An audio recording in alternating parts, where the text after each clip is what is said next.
What gang? What's good, guys? Today we're back with another one from Primal Space. Obviously, why ancient ruins are underground.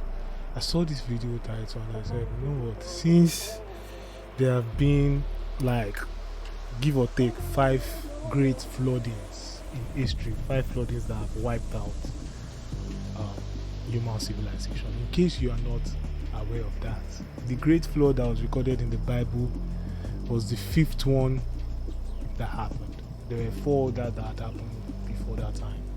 So it is said that those 4 floods actually wiped out human civilization. Like we are the 5th or the most recent and freshest set of human civilization.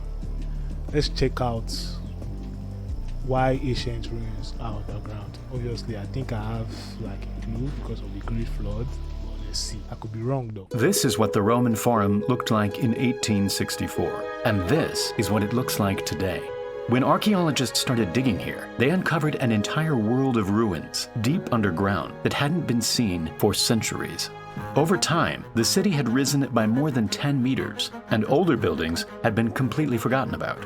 All over the world, you'll find ruins that are slowly being left behind by the constant rise of the streets, and modern cities that have been built on top of old ruins. The ancient city of Troy was rebuilt 10 times, forming 10 distinct layers, all built directly on top of each other. Damn. Even the city of Seattle has an entire network of mysterious abandoned shops and houses buried beneath the modern streets.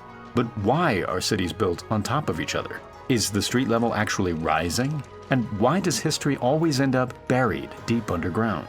We modeled the entire thing to show you how civilizations build on top of each other. We'll also look at the crazy historical layers beneath Rome, these strange hills all over the Middle East, and the mysterious city purposefully buried beneath Seattle over 100 years ago.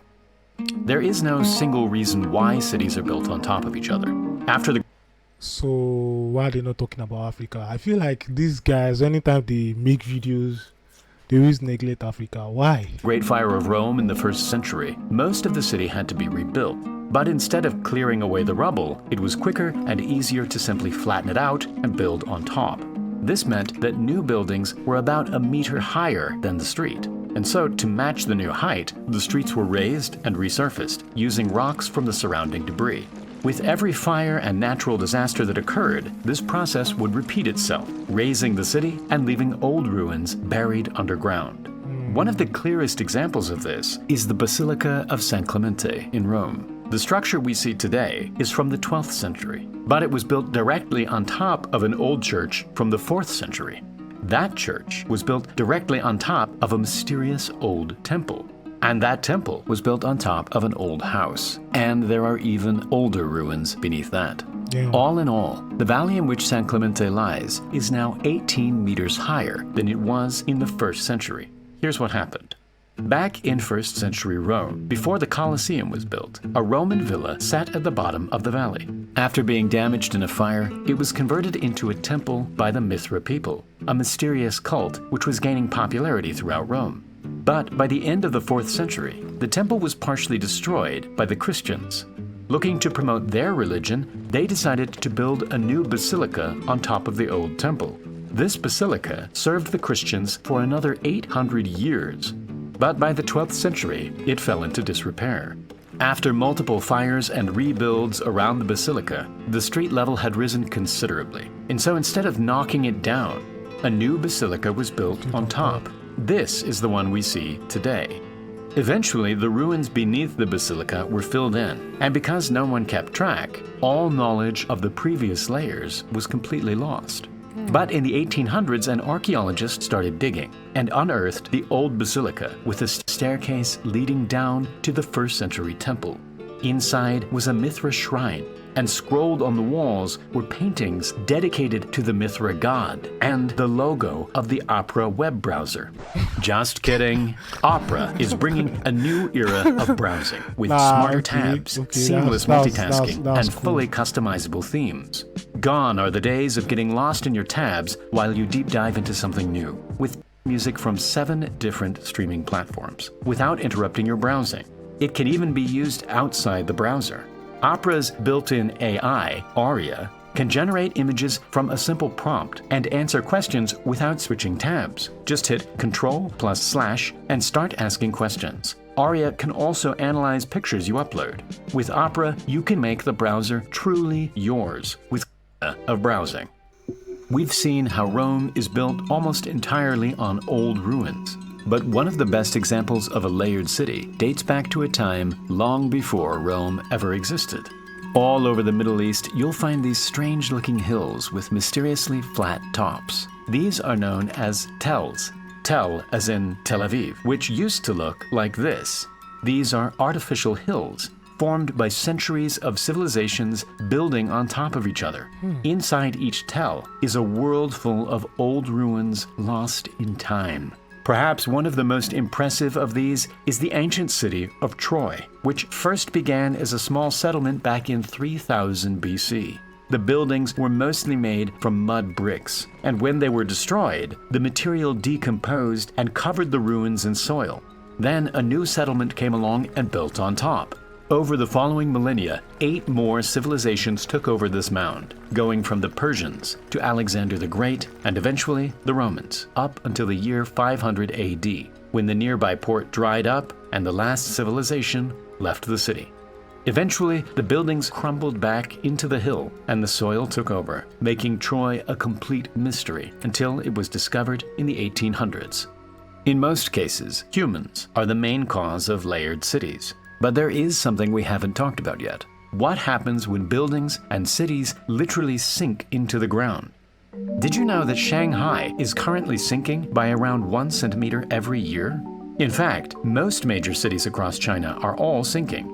For centuries, the only way to get fresh drinking water was to pump it out of the ground. But by doing this, the pores that hold the water are emptied, causing the ground to compress and sink.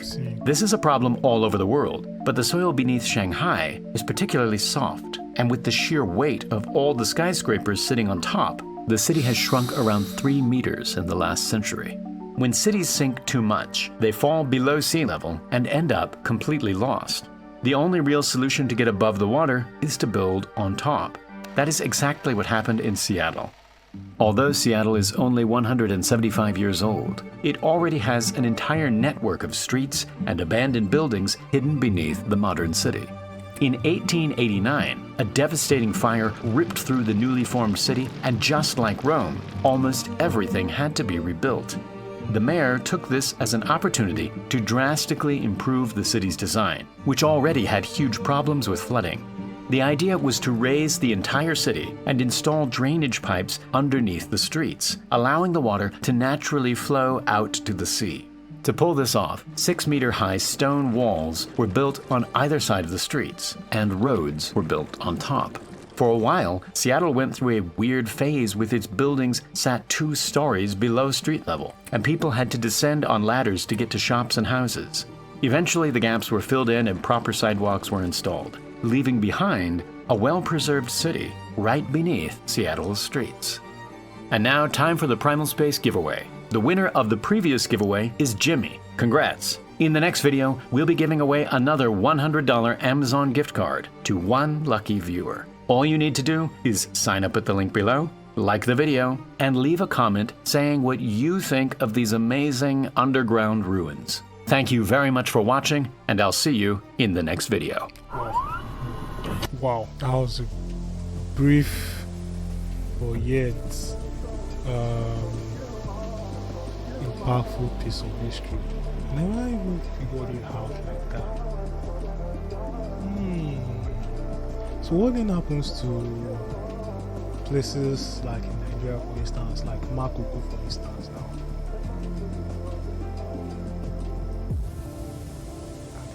Trying to do this, so they kept bumping into buried Byzantines, which must be on top of ancient Greek structures.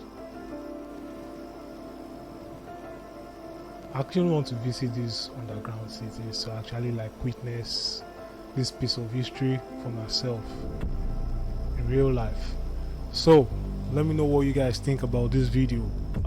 Is this something that you've already had some thoughts around? Is this something that you've already been thinking about?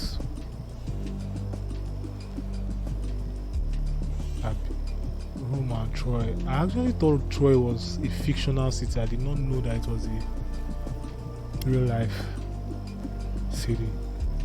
This is what you've been thinking about. I'll see you all in the next one.